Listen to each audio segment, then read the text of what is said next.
이런 상황에서 어제 이재명 대통령이요, 취임 후 첫 법안으로 내란, 김건희 여사, 최상병 이 3대 특검법을 공포했습니다.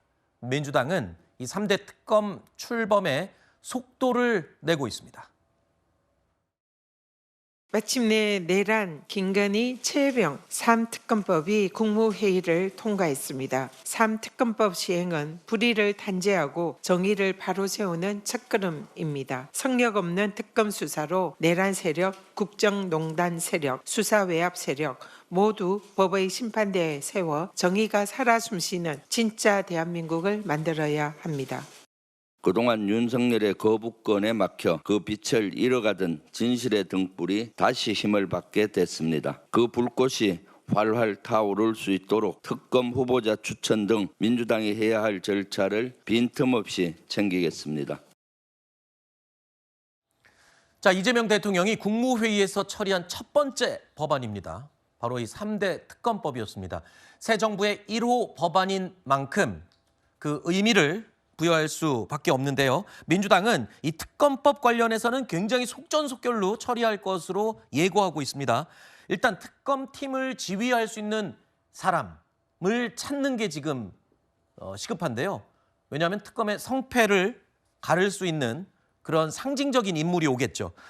무엇보다 윤석열 정부와는 좀 대척점에 있는 인물이 되지 않겠냐. 이미 좀 내부적으로 인물 검토에 나섰다는 얘기도 들리고 있고요. 일단 특별검사의 자격, 15년 이상의 법조계 경력을 가지고 또 정당 가입 이력이 없고 겸직을 하지 않은 사람 가운데 지금 찾고 있습니다. 제가 들리는 얘기로는 국민의힘의 일부 친윤계 의원들은 굉장히 좀 불안에 떨고 있다는 얘기도 들었고 일부는 전화번호도 바꿨다고 하던데요. 맞습니까? 그런 보도를 저도 봤습니다. 이 특검에 대해서는 일각에서 우려를 갖지 않을 수가 없는 것이 특검의 규모가 전례가 없을 정도로 크지 않습니까? 네. 120명의 파견 검사를 받도록 되어 있는데 2016년 국정농단 특검의 파견 검사가 20명이었습니다. 그럼에도 불구하고 최순실 씨부터 시작해서 각종 그 비리를 수사해서 성과를 올렸죠. 그러면은 이 120명이라고 하는 것이 지금 얼마나 큰 것인가? 서울 남부지검의 검사장, 차장검사, 부장검사, 부부장검사, 평검사를 다 합해서 107명입니다. 우리나라 검사 전체가 전국에 지금 2,004명인데 그중에 6%에 해당하는 120명을 한꺼번에 차출해 가는 것이거든요. 2023년에 검찰 사건 처리 통계를 보면 네. 대한민국 검사 한 명당 하루에 배당되는 사건이 7.6건입니다. 네. 그러면은 7.6건을 매일 배당받는 검사들을 120명이 170일간 특검에 파견 나가 있으면 이 검사들에게 본래 배당돼야 될 사건 수는 15만 5천 건 정도 됩니다. 네네. 그 많은 사건들을 다른 사람들이 처리할 정도의 어마어마한 메머드 특검이기 때문에 당연히 그런 것들이 중간에 인지사건 등을 통해서 정치적 보복에 악용될 수 있는 것이 아니냐라는 우려는 있을 수밖에 없는 것입니다. 지금 정치적 보복 우려를 말씀해 주셨는데 국민의힘은요, 이 정부 출범 초반부터 특검 칼춤을 추기 시작했다. 이런 비판을 하고 있습니다. 안타깝게 1호 법안이 민생도 외교도 경제도 아닌 정쟁입니다. 왜 굳이 수백억 원을 들여서 별도의 특검을 하는지 이해하기 어렵습니다. 이재명 정부는 이제 특검의 칼춤을 치기 시작했습니다. 본인에 대한 수사와 재판을 회피하면서 다른 사람을 정치적 반대자들을 단죄하겠다고 칼을 휘두른다고 합니다. 나에게는 한없이 관대하고 남에게는 한없이 엄격한 정권이 과연 얼마나 오래 갈 수 있다고 생각합니까? 특검에 지금 국민의힘이 예민할 수밖에 없는 이유가요, 또 있습니다.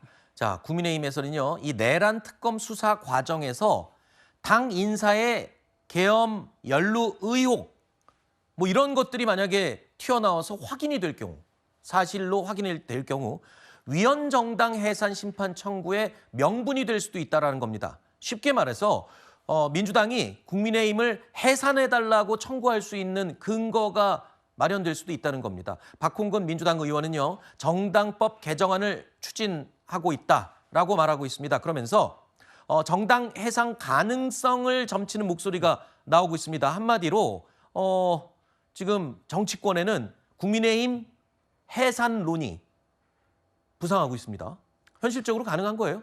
일단 정당법 개정안이 통과되게 되면 이 규정에 따르더라도 윤석열 전 대통령이 내란 행위를 일으켰다는 사실이 확인되면 그 자체로 인해서 정당이 해산될 수도 있겠죠. 네. 그리고 설령 정당법이 개정안이 되지가 않는다고 하더라도 지금 단계에서라도 여러 가지 특검을 통해서 내란 세력과 국민의힘 내부자들이 공모했다는 정황이 나오게 된다면 그 부분도 아마 정당 해산 사유가 충분히 될 수가 있을 겁니다. 그것을 입법적으로 더욱더 명확하게 해결하게 하고자 네. 이번 정당법 개정안을 발의한 것으로 보여지는 것이고요. 네. 그렇다고 한다면 당연히 국민의힘에서는 그에 대한 책임을 져야겠죠. 지금 사실 지난 비상계엄과 내란 행위 이후에 수차례 기회가 있었습니다. 윤석열 전 대통령과 절연할 수 있는 기회가 있었음에도 불구하고 국민의힘 지도부와 국민의힘 의원들은 그러한 모습을 전혀 보여주지 못했죠. 대선 기간에 또 어땠습니까? 여전히 윤석열 전 대통령의 지지자들을 얻기 위해서 절연하는 모습을 전혀 보여주지 않지 않았습니까?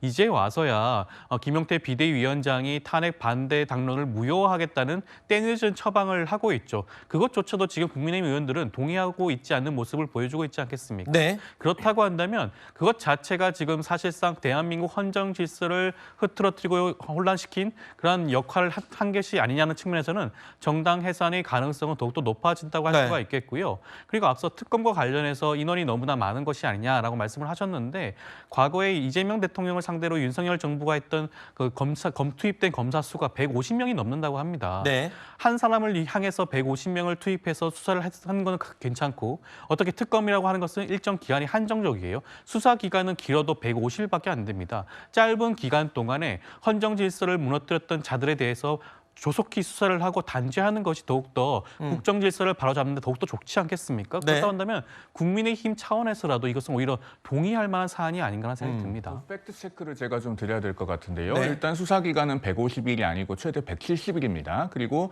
조금 전에 조 변호사님께서 말씀하신 검사 150명이라고 하는 인원은 동시에 투입된 인원이 아닙니다. 약 2주에서 3주 전쯤에 중앙일보에서 보도한 기사를 확인을 해보시면은 그 150명이라고 하는 인원은 연 인원입니다. 수사가 장기간 진행이 되기 때문에 네네네. 검사가 인사 이동을 통해서 앞에 있었던 사람, 뒤에 있었던 사람 이런 사람들을 다 합한 숫자다. 그런데 이 특검의 파견 검사들은 최대 170일까지 동시에 파견되는 것이다라는 부분을 분명하게 짚어드립니다. 네.